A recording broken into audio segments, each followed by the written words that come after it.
Hey everybody, welcome to today's live stream, the Light Side Reaction Reviews. For those of you that haven't been here in a while, or maybe you've been watching the live streams, I'm now putting up a couple of, I've already done a couple of the old style reaction reviews that I've done to um, um, movie trailers. My brain isn't working right today. I'm sorry, guys. I did that this past week, and so if you want to go over and watch the other videos, you can do that as well. That's what I used to do before I was doing these food review live streams.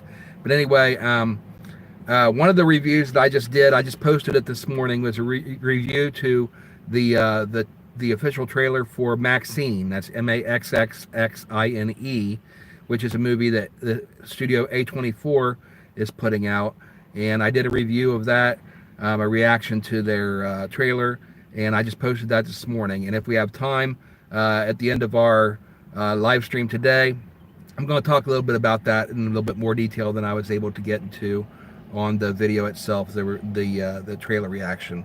But anyway, today we're doing a mukbang and fast food review, just like we do every Sunday afternoon at 2 o'clock p.m. Eastern Standard Time. Notice I got my hair cut here. Last time you saw me, it was getting a little bit shaggy, a little bit long in there, so I went out late this week, got a haircut. By the way, I got it at Hair Galaxy, which is in Marietta, Ohio, just off of Pike Street. In fact, today we're at Papa John's, is where we're reviewing today, and Hair Galaxy is in the same complex, same building, just a couple of doors down. So if you're in the area and you're looking for a place to get a good haircut, you can see here the good job they did with me compared to, how it was, all shaggy and everything. They always do a really great job with my haircuts. So if you're looking for a place in the mid-Ohio Valley to get your haircut, I recommend that you check them out. They very good customer service, very helpful, and just check it out if you can. I've commented in recent videos about how this area is currently dealing with the aftermath of some floods that we had here. And Pike Street was flooded a couple weeks ago, and so I ended up going, maybe it was last weekend, so I ended up going to Parkersburg, West Virginia to do my fast food review live stream because a lot of the businesses that normally I would go to on Pike Street in Marietta were underwater. And so these are some of those businesses that were probably affected by that. In fact, today when I went to pick up my pizza from Papa John's, the street in front of the Papa John's is still underwater.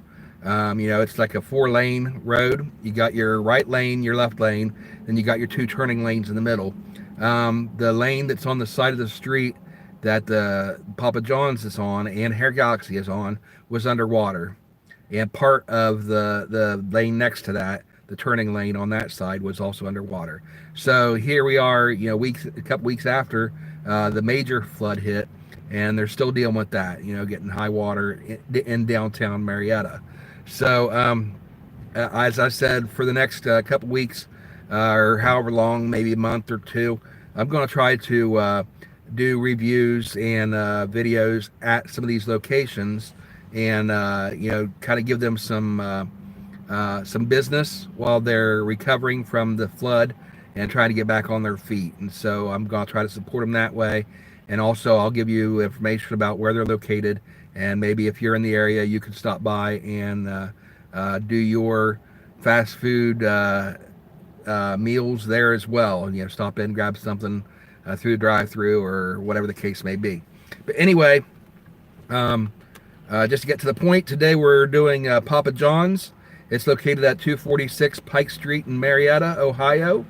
And if you're traveling on Interstate 77, which is the major freeway that goes through this area, it's on Ohio exit number 1. Very first exit when you get in Ohio, the southern end. It's 246 Pike Street, Marietta, Ohio. You take the exit, you go toward downtown, and it's right there on the right-hand side of the road. There's signs, you can't miss it. You could if you're not looking for it, I guess, because it's back off the road, but just watch for the signs and you'll find it. But anyway, I ordered carry out today, and They do delivery, but I'm not sure if they were actually doing delivery now because of the flood. As I said, their parking lot is not covered in water, but the entrance is the entrance. So I actually had to drive through just a little bit, a thin layer of water, in order to get to the store. And I've talked before about how I won't drive through high water again after I made that mistake in the past. But I did it this time because obviously you could see the end of it. You could see it wasn't deep to where you get washed away, you carried away by the water or anything like that. So it was basically just like maybe an inch of water that was actually on the road. And then if you went farther back behind the store, it was deeper back there. But I had no business going back there, so I didn't worry about it. But anyway, I did order on the app. So if you want to download the Papa John's app, it's very easy to use. I have found I've used it for years in the past, and recently, last year, something happened with my email account. The email service provider that I had went out of business, and so I had to change my email. But then when I went into the app, I had to go change my email address on all these apps that I use. And when I went into the Papa John's app, it wouldn't let me change my email address because that apparently is the code word that they use to identify me as a customer. So I wasn't able to change the email address on my Papa John's account. And so when my email account disappeared, I can't get into my Papa John's account anymore. Because, if you forget your password, they email it to you. Well, they're emailing it to an address that doesn't exist anymore. And so long story short, I lost my Papa John's email account, or my Papa John's app account. And so I had to set up a new one. And I did that today. It was quick. It was easy. The only problem is I've lost the points that I had accumulated and the free products that I would have been getting for that. So just keep that in mind. If you're setting up a new account for Papa John's, make sure that you set it up with an email address that you're going to have for a long time. And if something happens, you lose that, you're going to lose that email address. You may want to use up all your points before you lose your email address, because once you do, you can't access your app anymore. Anyway, I set up the new account and ordered carry out. It was very easy to do. Customer service was really nice. And what I did is I ordered the new pizza that they're offering now as a promotion. And it's the New York style crispy pepperoni pizza. And so I've never had an actual New York style pizza before. And so it's interesting. I'm going to be interested to see what New York style pizza is like. If you're from New York, probably if you got one of these, you would say, and this would be what you'd say about any fast food pizza, is it's not authentic New York style pizza. You have to actually go to New York to one of their local pizzerias in order to get authentic New York style pizza. But anyway, this is their attempt at it. And it's a crispy pepperoni pizza, and roni, of course, short for pepperoni. I ordered it as is for $13.99, plus tip, of course. No extra toppings or anything. I just got it the way they recommended it. It's advertised as crispy, curly, cuppy pepperoni on top of an XL New York style crust pizza. So XL, I assume, is the size, extra large pizza. New York style crust with creamy tomato sauce and a 3-cheese blend. So that's what's on this. And I ordered it with normal bake, normal cut, and no extra toppings. That way it would be a fair review. This is what you would just generally get if you ordered it and didn't make any changes to it. It's also available in Papadillas and Papa Bites. You can get this crispy pepperoni, product in Papadillas and Papa Bites if you want to get them. But today I'm just doing the pizza. And it says it's 390 calories per slice. So we're going to go ahead and we're going to have that today. I'll go ahead and show you the box real quick. This is the box that comes in. Papa John's pizza. And so we'll get to that in just a couple minutes. And also today we're going to be doing a taste test of Sprite. I told you I've been drinking Sprite lately along with my energy drinks, vitamin water. And so I was in the grocery store the other day, and I wanted to grab something real quick, and I saw they had two different kinds of Sprite here. And here's what they are. You got the regular Sprite, which is right here with the white writing, on white logo. Then here, you got the Sprite Zero Sugar. And so we're going to go ahead and taste these and see if we can find a difference in the two. And so let's go ahead and get that out of the way. We might as well do that right now. Let's try the Zero Sugar. Break this. Oh. Okay, lesson learned. Make sure you don't shake your bottle before you open it. This is something you learn as kids. You don't shake up your bottle. I didn't shake this intentionally, but it sprays all over the place if you try to open it after it's a little bit unstable. So, so I get to be the butt of the joke today. Joke's on me. I got a little bit of spray on me. Could have been worse. Could have made a big mess. Okay. So, okay, here's the Sprite, the Zero Sugar.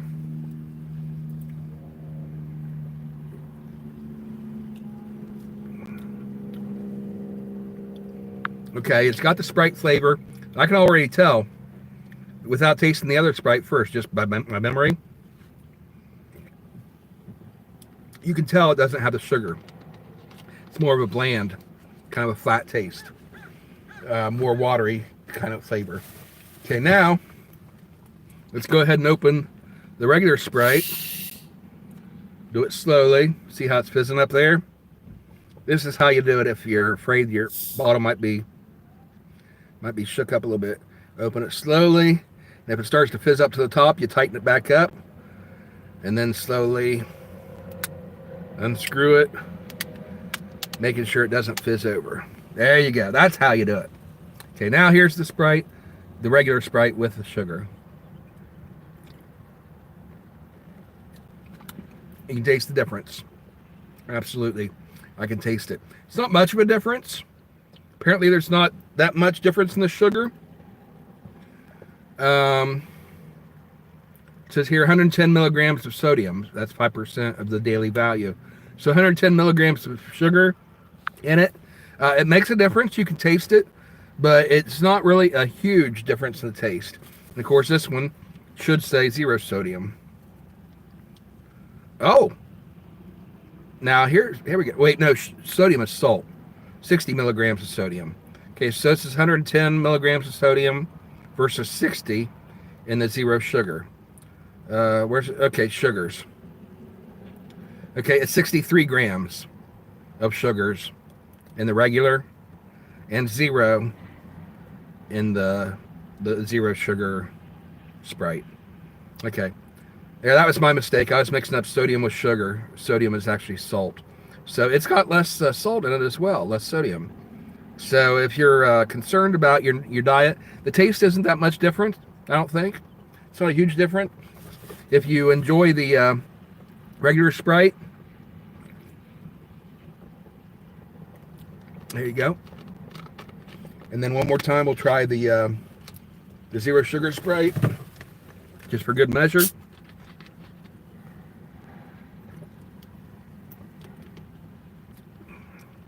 Yeah, you can taste the difference.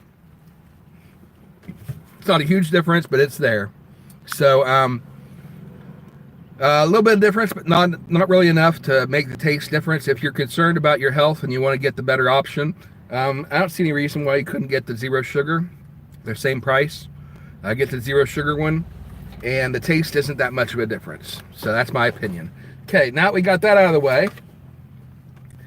We did our Sprite taste test. Let's go ahead and do the pizza. Let's get this out of the way. Papa John's.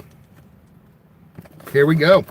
And we're going to go ahead and open it up so you can see it. This is what it looks like. It's the first time I'm seeing it. Wow, look at those pepperonis on there. And you can see it's not your typical pepperoni. I don't know if you can see it from that angle. It's not your typical flat pepperonis, but they're cupped, which is why they call them crispy cuppy pepperoni. They're crispy, and they're shaped in cups. And I guess they get that way from the way you bake them, and also probably from some way before you bake them probably has a factor in it as well. Looks like a good pizza. Very cheesy. Looks like a nice crust on it. That crust looks good. We'll go ahead and take a look at the underneath of the crust. Okay, kind of a plain bake on the crust. It's not...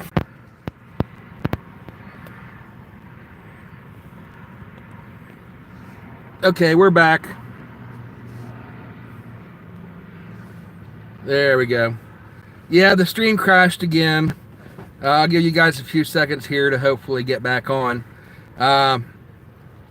This is a normal occurrence with me on these weekend live streams. The phone overheats and it crashes. So here we are. We're back and going to pick up where we left off. Okay, so we're getting out the pizza. Once again, this is Papa John's crispy, cuppy, brony, New York style pizza.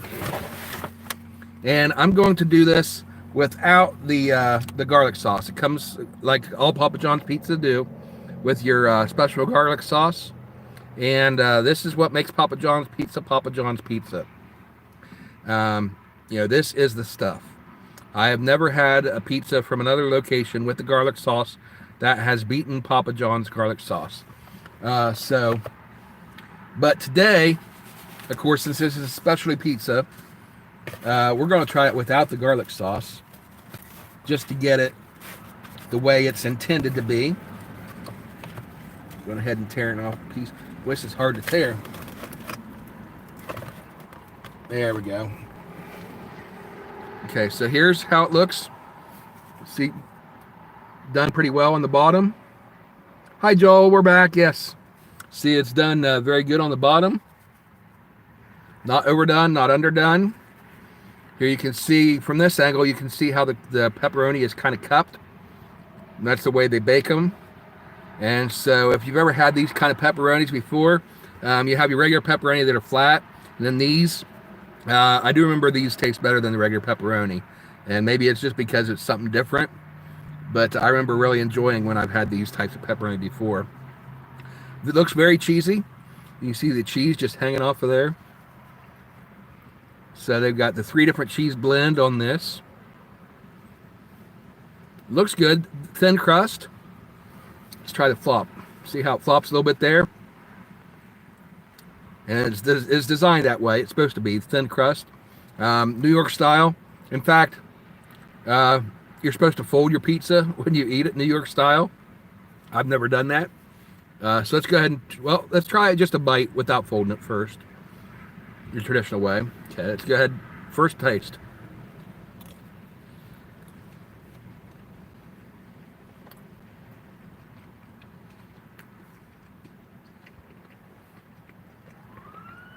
Okay. It's good.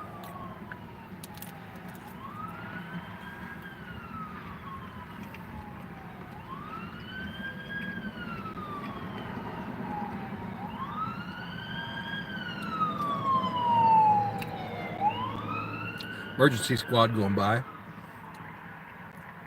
Let's take a second here. Dear Lord, please be with whoever is in need of emergency service right now. In Jesus' name, amen. Just real quick. Yeah, that's very good. The dough has your typical Papa John's flavor to it. The cheese is thick. You can taste the cheese really well.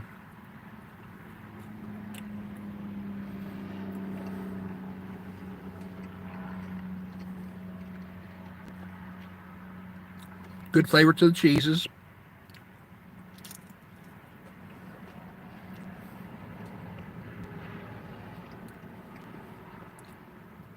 That crispy pepperoni is very good. And you can see the pepperoni covers the entire pizza. Hopefully you could see when I held it up earlier. Showed the whole thing. They didn't skimp on it. Pepperoni all over it.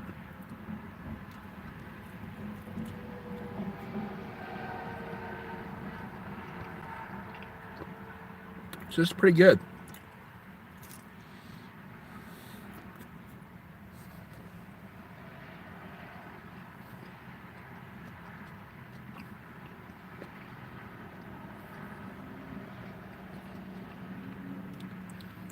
I think it's done just right as far as the baking, as far as not being underdone or overdone.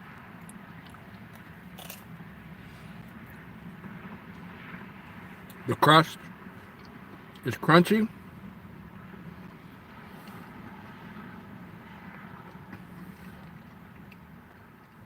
On the outside, and yet soft on the inside. So that's a good combination there.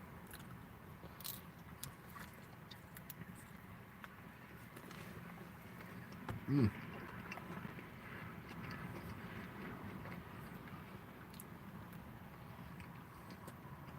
It's a very good pepperoni pizza. Now, for me, usually when I order pizzas, I like to get all the toppings on it. You know, the works or supreme or however you want to call it. I like to put a bunch of meat, a bunch of cheese, a bunch of vegetables on it. Just about any topping that you can think of that they will put on it, I'll let them put on it, except for the banana peppers and jalapenos.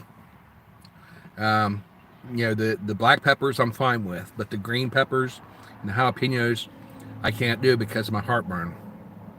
So I like my toppings, extra toppings on pizza. But this, without the toppings and without the garlic sauce, as I said earlier, it's pretty good pizza.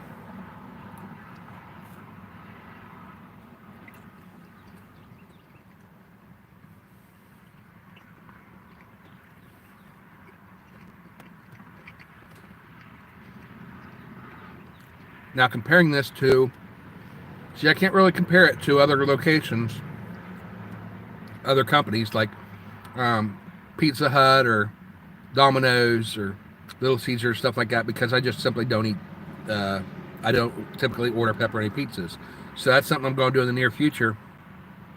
Is try the pepperoni pizzas from some of these locations and compare to what this one is this one is right here.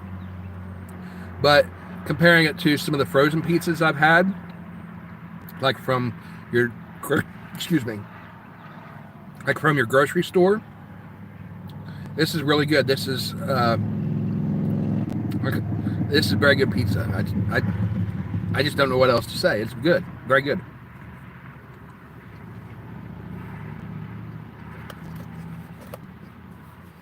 I'll do one more slice.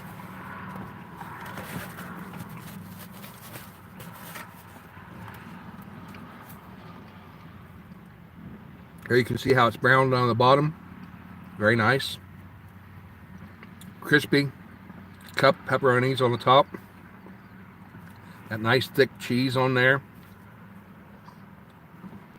Again, that's a 3 different cheese blend. This time, let's do it the New York way. How do you fold it? Like in half, like this? Almost won't bend. Won't fold. Okay.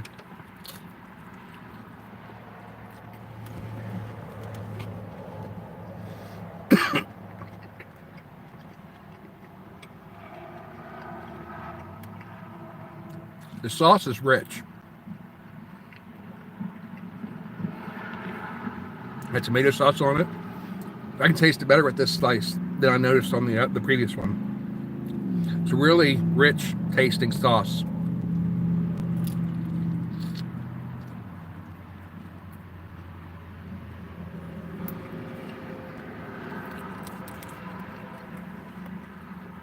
There, hold in half. Like a sandwich.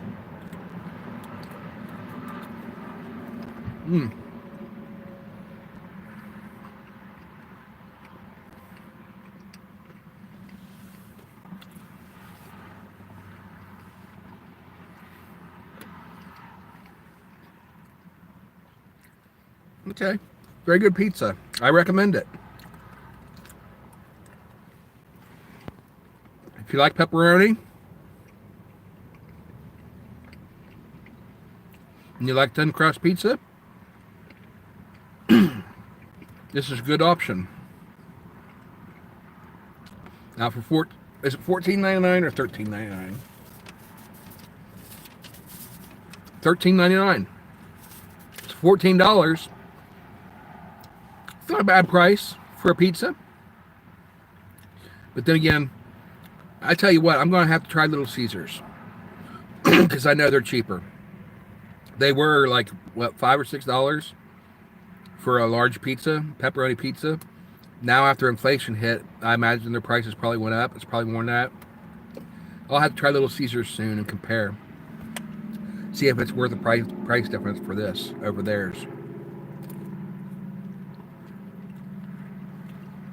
But in general, $14.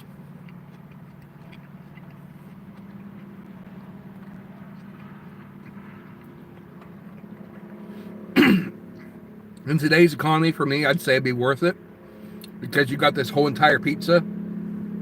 Here I am, I'm only eating 2 slices, and it's filling me up.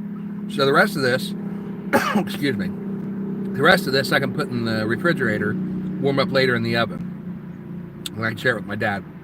But my dad likes pepperoni pizza, so this is something that he'll really enjoy without all the toppings on it.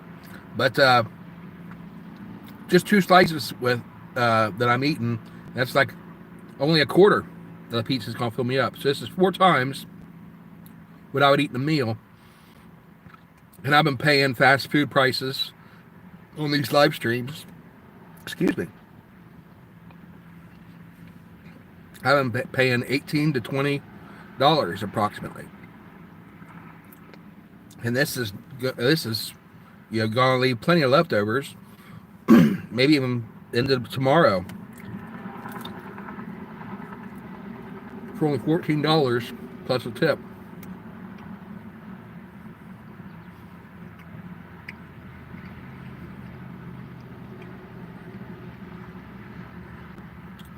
So if you're going by the value of the volume for the money, I'd say it'd be worth it in today's economy compared to what other stuff's going for right now. And again, this taste is very good. Very enjoyable pizza. And the pepperoni, the way they make the pepperoni on here, stands out. With that rich sauce on it. Maybe it's the pepperoni also that I'm tasting. I'm going to go ahead and grab one just so I can taste it by itself. Pepperoni here.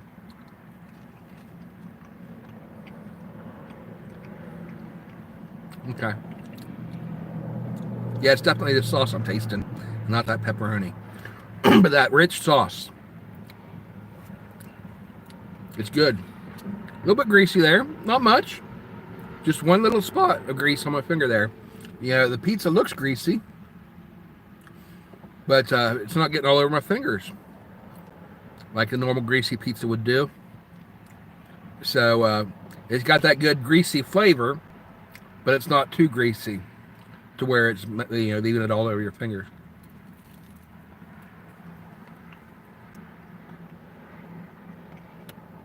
All right. And again, I'm not going to eat this. They give you these free with each pizza.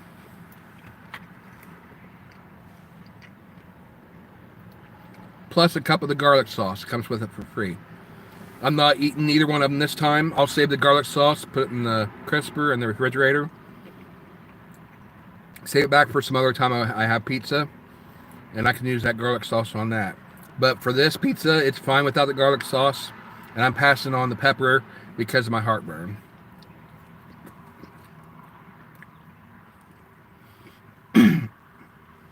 All right. So we got us a nice little plate here. Ended up not having to use. Got napkins.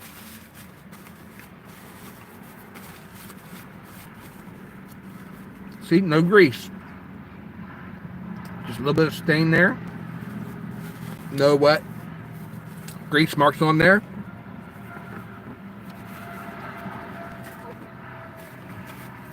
So we'll close this box back up.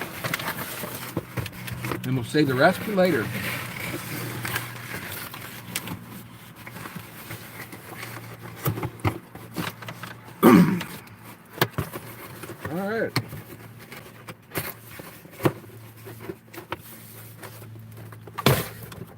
Papa John's, thumbs up. You did a good job on this one.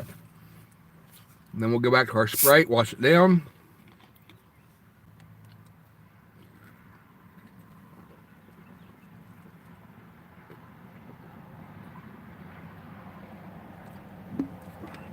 Okay. Excuse me.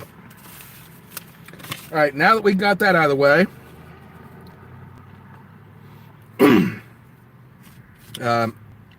as I said, this was Papa John's on 246 Pike Street in Marietta. Very good service, very good pizza.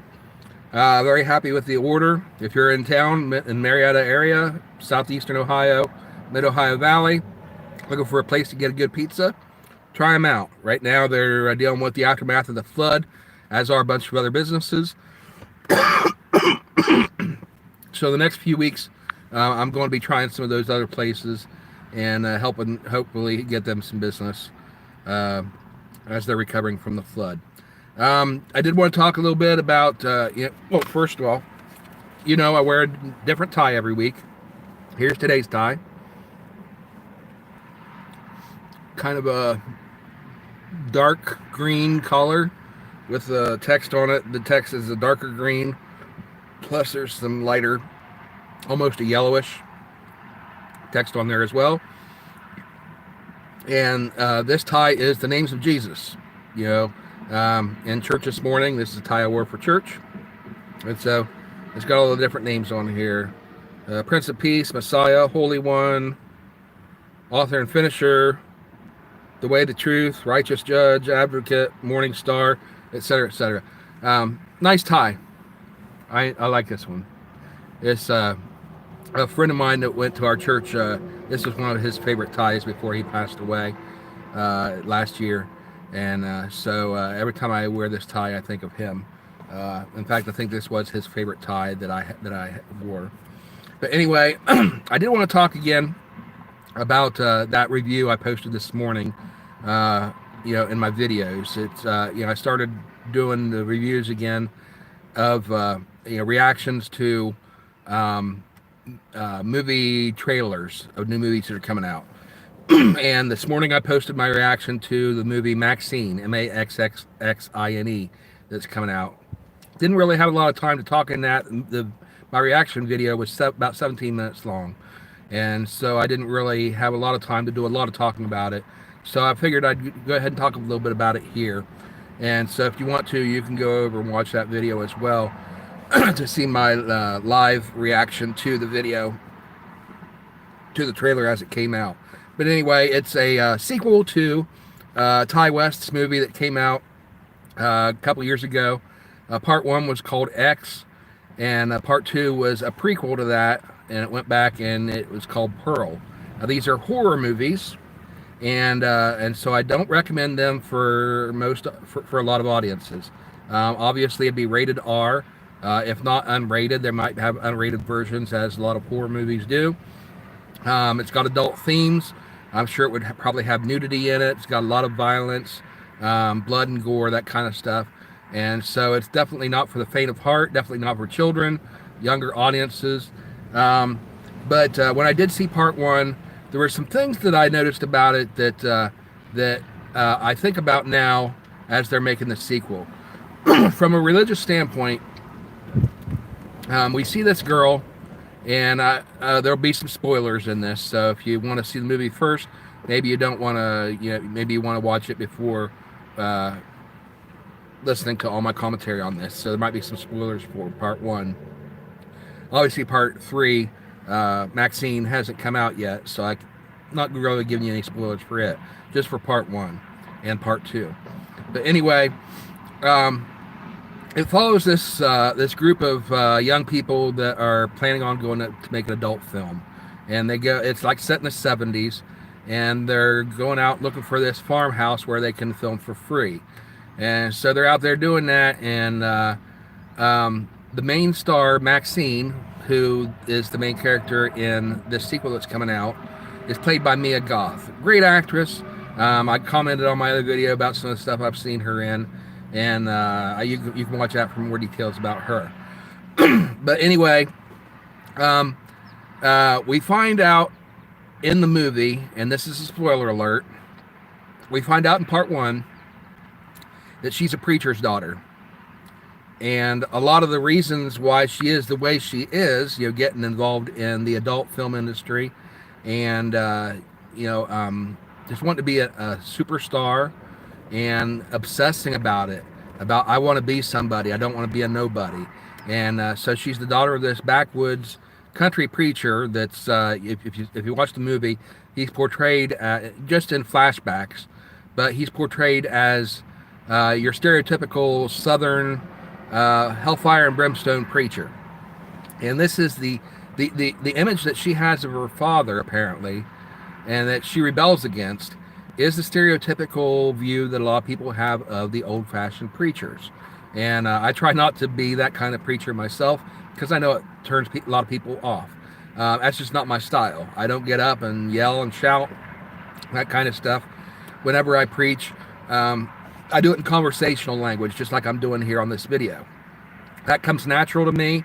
And honestly, if I were to try to do a lot of shouting like you see some televangelists do and yelling and all that kind of stuff, it wouldn't go across natural. It would seem contrived, I'm sure, because that's just not my personality, and it wouldn't come across well. It wouldn't be effective. So I don't try to be anybody that I'm not. I just be myself, be authentic, and that's the way I try to do it. Unlike her father, who's this hellfire and brimstone preacher, and he's telling her that she's going to hell, and he's judging her and all this kind of stuff.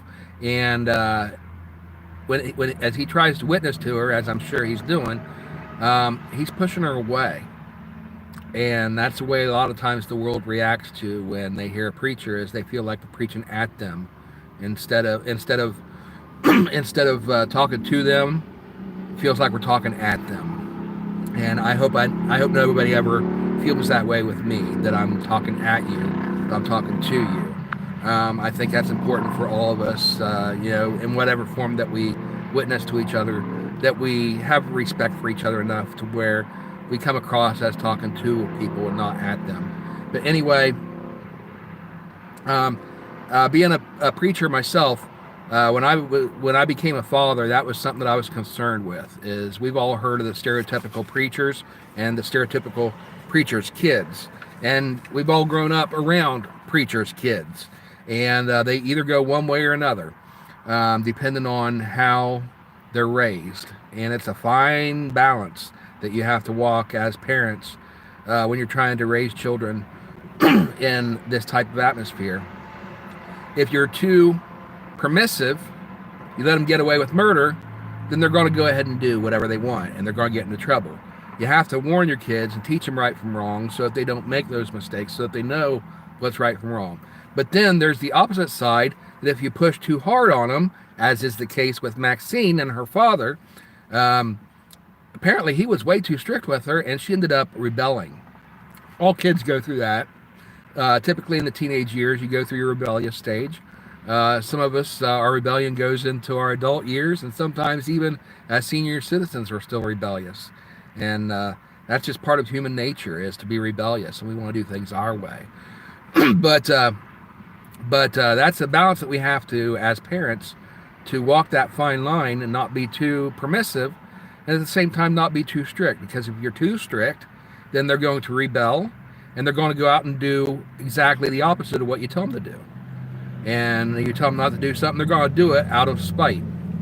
So that's just my thoughts about Maxine in part one, which was called X, and then part two is called Pearl. It's a prequel, goes back a couple decades. It tells the backstory of one of the supporting characters in the film, and then now they're coming out with part three. Again, I don't recommend this for Christian audiences in particular.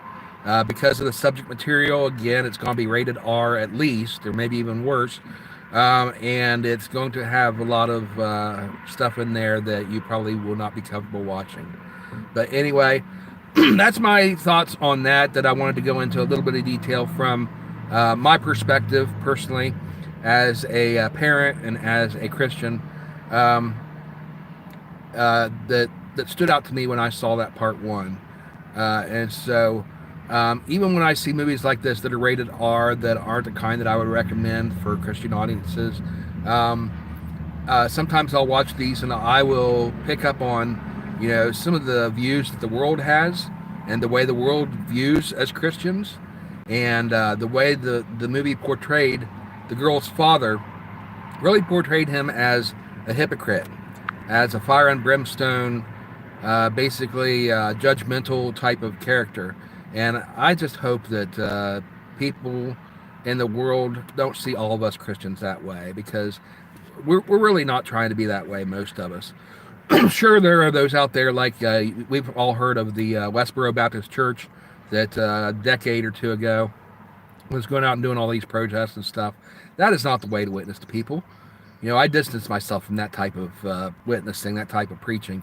And even the message they were putting out was like really divisive and really just not a good image for Christianity, not a good image for Jesus. And so I hope people don't see us as Christians as being like that, being judgmental. And I even talked in my sermon this morning about how we're not supposed to be judging other people. We're supposed to judge right from wrong. Otherwise, how are we supposed to know what to do and what not to do? But when it comes to people, you judge their actions, but you don't judge them. You don't condemn people. That's not up to us. That's up to God in the end when He comes back. So, in the meantime, my advice to the other Christians out there is be yourself. Don't try to be somebody you're not. For example, the shouting and hooting and hollering and stuff. If that's your personality, go for it. If that's the way you act otherwise, hey, if we can go wild at a football game, why not go wild in church? You get all excited about your favorite team, getting scoring a touchdown. Why don't we go wild about something exciting that happens in church, or a testimony that we hear about somebody that got healed or has really good news to share. Yeah, let's get excited about that stuff. But if your personality is laid back and kind of like mine, like I'm having this conversation with you, this is the way we should talk to each other. Don't put on airs and pretend to be something that you're not, and you end up looking like the Pharisees that Jesus condemned in the Bible when He talked about the Pharisees that dress up in their fancy clothes. They go out and they puff themselves up. It's like, oh, look at me, I'm a real good person, and not like this person over here that's a sinner. No, that's not the way that we're supposed to be. So Christians, that's my advice for you today. Be yourself. Be authentic. Don't compromise on the truth, but do it with love, do it with mercy, do it with grace, and share people the truth in love. And hopefully people will understand that it's coming from a place of love. And when we do share our testimony with them, they'll receive it for what it's meant to be, which is one friend reaching out to another, a person saying, I care for you, I want what's best for you. And so this is my maybe unsolicited advice, because I know that there's danger ahead. And, we talked about the storms, getting, this is part of my sermon this morning, is we got the flood warnings on our phones, tornado warnings, stuff like that. Those are there for a reason. Not because our cell phones and the people at the National Weather Service are judging us, but they're warning us. There's danger ahead. Take shelter. Get out of the way. That's what Christianity is all about. Is we know that there's a storm coming, and we want you guys to be safe, just like we want ourselves to be safe. And so we have gotten the warning from the National Weather Service saying this is what you need to do. We've got our warning as Christians from God's weather service saying there's a storm coming, this is what you need to do. And so we're sharing the word with all our friends, all our neighbors, saying, take shelter. Take shelter, there's a storm coming. That's what it's all about. It's all in love. So anyway, we're out of time for today. Got on a little bit of different subject today than we normally do. Normally we talk about food. But since I did that review this morning, I posted it of the video for Maxine. I did want to talk a little bit about that, and those are my thoughts on that. Anyway, thanks again for watching. Hope you enjoyed it. If you did, hit the like button, comment down below where you think I should eat next, and subscribe so that you'll know when I drop a new video. You'll get a notification. And when we get ready to go live, it'll pop up on your phone as well if you happen to be online at the same time. There's a PayPal link in the description below. If you want to support us financially, you can, but it's not necessary. It's just there if you want to. But thank you all for watching, subscribing, and liking. That's the main thing. Subscribe to the channel, share it with your friends. If you do that, it means the world. So thank you very much. I'm heading over to visit with my mom in the hospital right now. Quick update on her. She was in the nursing home this past week. She went to the emergency room because she's got pneumonia and a UTI. So keep her in your prayers if you would. Another setback that she's had, but we're optimistic again because it could have been a lot worse. She had her stroke, and it could have been, it could have been over that night, completely over. But she's strong. She's fighting. She's getting her strength back in her arm and her leg. And, if we can just keep her healthy and not succumbing to whatever these infections are that she might get, like pneumonia or whatever the case may be, the UTI, she's going to get there. And so I appreciate you guys' thoughts and prayers, your concerns for her. I'm heading over to visit with her a little bit right now and to give her this get well card that one of the kids at church gave me to give to her. And so I'm sure she'll be thrilled about that. Nice little get well card here that they made in Sunday school class. Anyway, thanks for watching. You guys have a great day. We'll see you next time, and God bless you all. And again, if you like these videos, just keep coming back. See you soon. Bye.